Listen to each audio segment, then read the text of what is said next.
Magic the Gathering is trying to make up for everything they've done wrong in the past by starting a new thing. They're releasing this new thing called Secret Lair. It's going to be special treatments, almost proxies of cards that already exist that they're going to sell in little bitty packs. It sounds pretty cool. They've been doing this for a long time. I think you meant they're putting the pedal to the metal, and they're doing it just as much as they had been doing it. Except now they're giving us 60 days to do it. The video starts right now.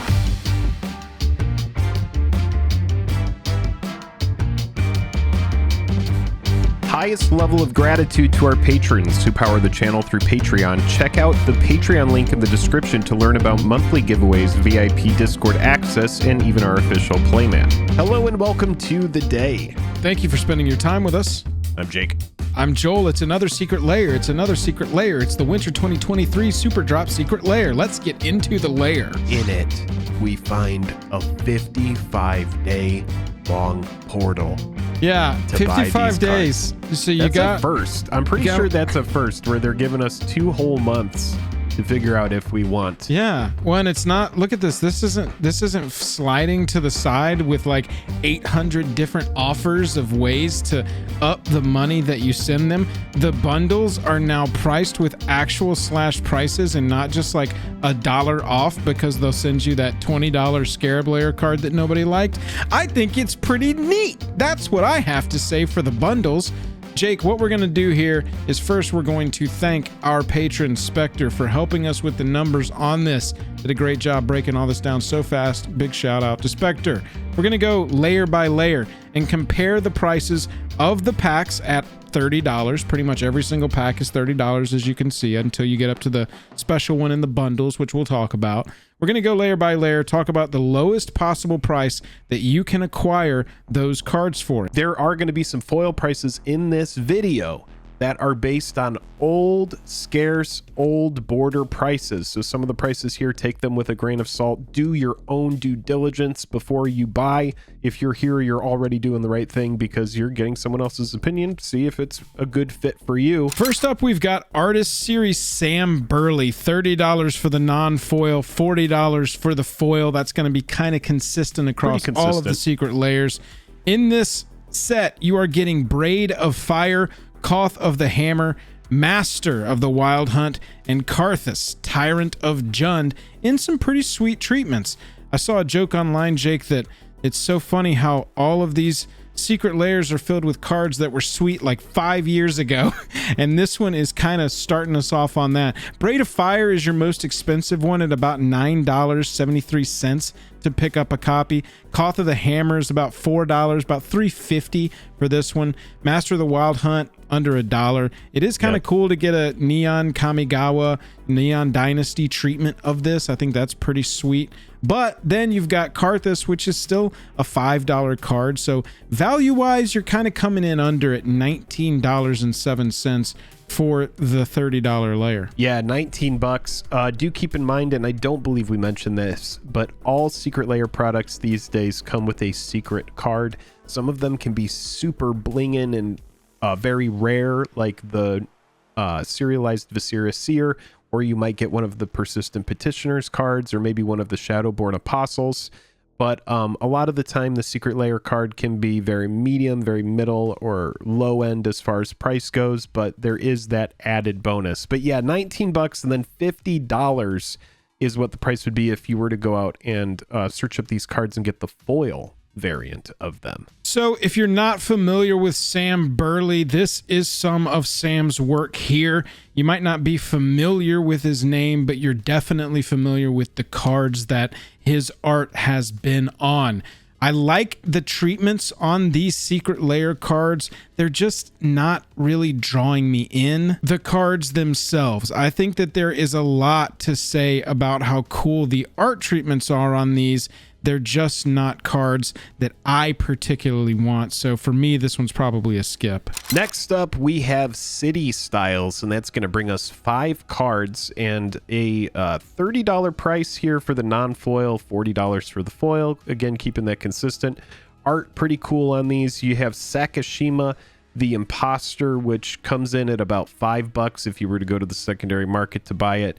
Got Massacre Girl coming in at a whopping 50 cents. If you have seen any of the foil quest of Mono Liliana, you know that we open a lot of Massacre Girls. Art on this is pretty sweet. Pretty sweet. This is essentially the flagship card of the Secret Lair. It's Azusa Lost But Seeking, but you do know that there have been a lot of reprints of this card recently, or in the last couple years anyway. So holding about a $10 price point for the non-foil. Teysa, big card here. Killer art too. Card. This Awesome is just such a good treatment. I love the Teysa and I love the Azusa from this set. Yeah, and then finally we do have a Paradise Mantle that is... This was a card that's actually on my uncommons that need reprints list. So here's a reprint of a card that needs a reprint, and it's Paradise Mantle. So pretty fun EDH set here. You got Teysa, that's a big card. You got Azusa, that's a big card. You got Sakashima, that's a big card. Paradise Mantle, that's a big card. I don't know how much Massacre Girl is used in Commander, but for the Commander player who might want a fun couple of legends at the helm of their deck, if you're looking for a special commander, this might be the layer for you. Now, if you were to go out and get the foil versions, this would be $205, but keep in mind that those foils are old, scarce sets, so that's what those prices are based on. Yeah, the Sakashima. Yeah, Sakashima foils, those are very old, very scarce. The foil price there is $140. But look, we're not saying that this treatment of Sakashima in foil is going to be $140. It's the same thing with Paradise Mantle. No, it will not. Paradise Mantle is like a $40 foil. It's not going to be a $40 foil. But all in all, I really like this take on these cards. I think in particular, the Sakashima, the Azusa, and the Teysa are all desirable for me. This is all one artist. Subanori did the art for all of these, and I think that this artist really killed it. I love these treatments, and I know from watching some of the anime treatments of cards from Jumpstart that there is a big audience for these treatments, and so this will probably be one that is either purchased heavily or desired heavily on the secondary market. Yeah, War of the Spark the same way. Just those Japanese planeswalkers, people really wanted those. Next up is the 90s binder experience, looking like Lisa Frank puked all over a bunch of cards. That is the exact aesthetic they went for here. Alms Collector is like an $8, $9 card. You got Crested Sunmare as a rainbow Lisa Frank horse with the damn dolphins and everything about it, man. It just looks crazy. Like a $5 card here. Goreclaw, which, I mean, this treatment of Goreclaw, I love Goreclaw. It's one of my favorite green creatures. I just think it's a really, really cool take on this. Renin Siri, this is a card that we've actually needed another reprint of. And this is my first time seeing a lot of these cards, and this is wild as hell. They went over the top with this set, and so getting a Renin Siri, which is already an $18 card, needed a reprint. Getting a Siri in this treatment, I think, is one that people are really going to go after. And then we've also got an Exotic Orchard included. Exotic Orchard at this point has little to no value. It's printed in like every pre-con at this point. $35 worth of value in this $30 set. And I think, Jake, that this treatment is really going to turn a lot of people on to purchasing this one. 100%. This is screaming OMG kitties to me. And I don't think it's going to fetch that kind of premium. But if there's one thing we know, people love their cats and they love their dogs. The Renin Siri is absolutely adorable. This, for me, will be a snap buy. Easy. I'll probably get one in foil and one in non-foil. I just think that it's the kind of thing that a lot of people will like in the future. And to me, I like it too. It's a massive departure from what we would expect Magic cards to look like. I know that a lot of people don't like that. And some of you may be watching right now. This might not be for you. That's the whole point of Secret Lairs. You can pick and choose. I would have liked a different land other than Exotic Orchard, but you know what? It's a fine card. The Renin Siri, big win there. The Alms Collector, big win. Honestly, it's all really good. Makes me want a piece of zebra gum to chew for 10 seconds while the flavor lasts, and then lick the wrapper and put it on my arm and have a little tattoo. Next up, we have Snakes, $30 non-foil, $40 foil. Really freaking cool art on these cards. We have Hex Drinker, which is pretty sweet. Interesting card. This card was originally printed in Modern Horizons, And this is one of those cards that has fallen in price dramatically. $5 for the non-foil. Foil is just under $30 still. Lotus Cobra is also in this set. You're going to see a snake theme. Lotus Cobra originally debuted in Zendikar. That was a fun card. And whoa, has the price fallen on Lotus Cobra. $1.39 for this card. This card used to be a $20 card back in the day. Then we do have Shishiro the Anointed, a $1 card here. And we have Icefang Kotal, another Modern Horizons card that has found some play in Modern, and then Stone Coil Serpent. And then I have some comments about this layer here. First of all, the art is amazing, but we saw this strategy from Wizards of the Coast in the last Superdrop, where they had a entire secret layer insanely underpriced. We're looking at essentially under $6 worth of cards if you were to go pick these up on the secondary market, or not six, we shouldn't say six, like under $10 worth of cards, right, if you were to go to the secondary market. But if you do love these treatments, which I am a big fan of these treatments, this might be something for you. This is kind of cool. I really like the artistic direction here on all of these. Yeah, well, if you notice, Crocodile Jackson was actually over that Monstrous Menagerie set, where I'm not sure, I remember it as being right at value or under value. That was the one with Pathbreaker Ebex.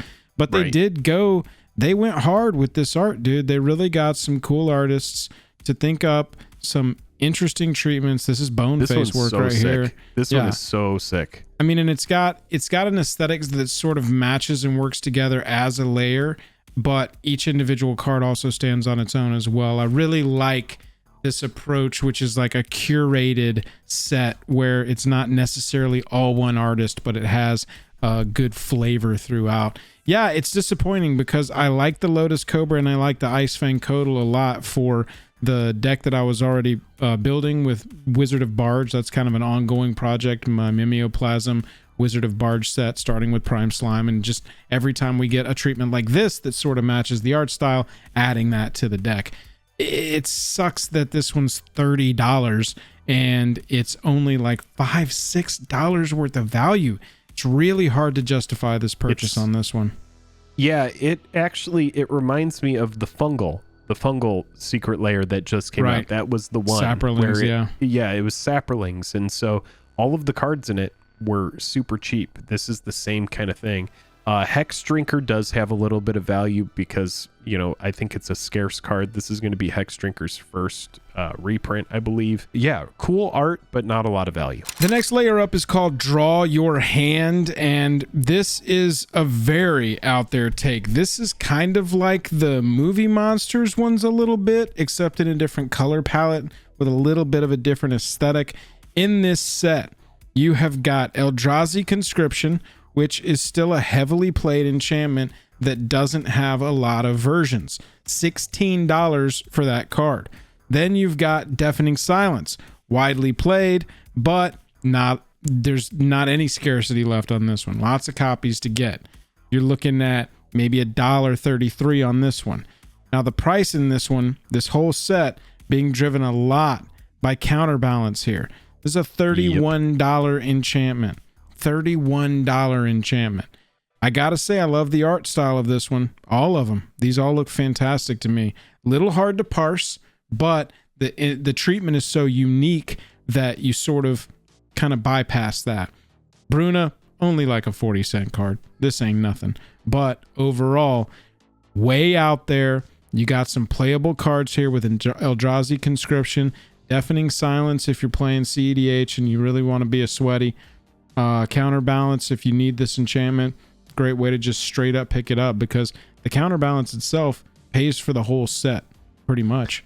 Yeah, Counterbalance is a very strong card. It's a legacy card and it's an uncommon, which is kind of crazy. It came out all the way back in Cold Snap and it got an Amonkhet invocation, but other than that, it's a big scarcity. Without the price of Counterbalance here, not a lot of value, but this is Counterbalance's first big reprint since Amonkhet Invocations, which wasn't a meaningful reprint. That was essentially a lottery card. So we're going to see what the price of counterbalance does, but it does look very cool. For me, this will probably be a pickup. I don't have even a single copy of counterbalance, so that for me is kind of a selling point here. And then also just like Party Hard, Shred Harder, like the movie posters like you were talking about. I really do like these very dramatic departures from the regular art. It's really interesting. It reminds me of like well-made, you know, proxies from the mothership, which we've already talked about, which is kind of cool. Next up, Phyrexian Faves. And this is about $50 all in worth of cards here, and we'll talk about it. You got Blighted Agent, which is a big infect card. You also have Glistener Elf, which is a big infect card. You got Crick, Son of Yawgmoth, which is funny because this card was just printed as Post Malone, so it's already coming back in another secret layer, this time with the Phyrexian text. You're going to notice all of the cards in this have that text. This is a $10 card, that Crick, and then Blighted Agent, $1, Glistener Elf, $1. Then we have Batterskull. Oh, how the mighty have fallen. What a throwback. I remember when this card first came out, we were all looking at Batterskull like, holy crap, what a crazy card. Man, the years just passed by. It gets a cool legendary frame. It also has the Phyrexian text. Really cool throwback to a card that came back long ago. That card only $5, and then you do have the Ink Moth, which is where a lot of value is. This is a big affinity card. It's a win condition, and it's just a good land that people want 4 of. And in this treatment, people that do have decks that are going to want 4 of the foil copies, this card might have a good premium on it, around $33 here. This is the main card where all the value is, and then you do have the Crick that has about $10 after that. So $30 on the Ink Moth, $10 on the Crick. Pretty fun layer here altogether. What do you think about it, Joel? The Phyrexian tech stuff is always going to hold a premium, I think. People are always going to want it. Like you said, they've got a nice mix here. The decks that want Blighted Agent want 4. The decks that want Glistener Elf want 4. You only want 1 Crick. You don't even really need Batterskull anymore. That's why its price is so low. And then you want 4 Ink Moths for your deck. So I do think that this is an interesting one to look at picking up, because you've got 3 cards in here that people are going to want multiple copies of. Plus, you got a sweet treatment of Crick if you want that Phyrexian text version there. We got a lot of top-heavy layers in this one. Got quite a few. This one has all 5 cards that are semi-relevant. Batterskull maybe the least of all. Sure, but you can still play it in an equipment deck or something. Oh, it's still a great card. Like, yeah. Batterskull is not a bad card. It's definitely like a great casual commander card too, and there's people that are going to want it. But all in all, pretty much a home run suite of cards here. The last individual layer in this drop is the Showcase All Will Be One Step and Complete Edition. These are the Phyrexian symbol foils. You've probably seen videos of these at this point, but it looks something like this.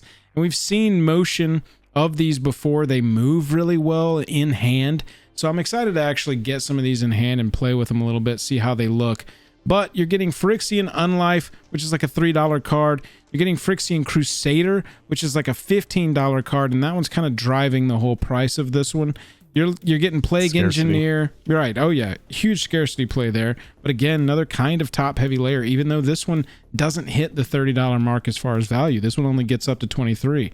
Plague Engineer, $1. You got Urtai, $1.20. And then you got Glissa at about $3. You know, they went for, we hope the treatment outweighs the value play on these. And we'll see. You know, if this treatment is one that people really want, this will be purchased. If it's not purchased, these will probably hold some kind of weird premium, kind of like the basic land packs when they don't get purchased. You know, notably, no basic land packs in this one. Maybe they have decided to take a secret layer off from doing a basic land pack, that those just aren't doing well enough. But yeah, it's all about the desirability of this treatment here, and if there's a lot of these that get out into the world or not. You know, because besides the Phyrexian Crusader, which, whatever, you know, there's not a ton of heavy-hitting value plays here. Yeah, I'm very medium on it. I would think in this treatment, we would have got maybe a couple more impactful, cooler cards, maybe a couple different legends. We did get the Urtai and the Glissa, which are okay. Plague Engineer used to have some value on it when it first came out because it was a great hose for certain tribal decks, and it just kind of has fallen since then. But yeah, it's got this step and complete treatment, which I'm going to tell you, I think it's kind of lazy, and I don't particularly find it more attractive than say one of the etched cards. Yeah, like the etched cards or like the retro foils, much cooler. But this is kind of like, it kind of reminds me of like when you open like a Pokemon pack and pull like the big rainbow Charizard or the rainbow Pikachu, that kind of thing, where it's just like a very weird, dramatically different variant. But for people who might not have bought any of the collector product, who haven't opened any of the step and complete foils, and they're just like, you know what, I just want to pay one price, get 5 of them. Or if you're like a big fan of Urtai and this specifically speaks to you and you're like, that's what I want for my commander, or you like the Glissa, then this might be something where you're just like, you guys need to shut the hell up, this thing's awesome. And in that case, good for you. Well, yeah, that's what I was going to say, is that probably long term the most desirable pieces from this will be the 2 commanders, Glissa the Traitor and Urtai the Corrupted. Those will be the ones that have the value the most long term, because it's a unique treatment that you only need your commander of. And so people will probably go to the secondary market for these. I know that's probably my plan for this individual drop. I won't be buying this one. Going through the bundle prices real quick, we have got the Profits Predicted non-foils bundle. So this is going to be the closest sort of representation as far as price goes, because like we sort of hinted at as we went through, the foil prices of these cards is completely skewed. But let's look at the value here. Profits Predicted non-foils bundle, you're paying $153. The singles price within is about $184, so you're getting like a $31 gain just on value there. Profits Predicted foils bundle, it's going to be skewed, but $248 for the Lair. The bundle here, $820 as far as foil prices goes, but a huge grain of salt. Pour salt all over yourself. That's like Urtai with old border, like some ridiculous Sakashima, foil prices. Like crazy foil prices on cards that are old. And then the same thing, others. Same thing will be for Profits Predicted Everything bundle.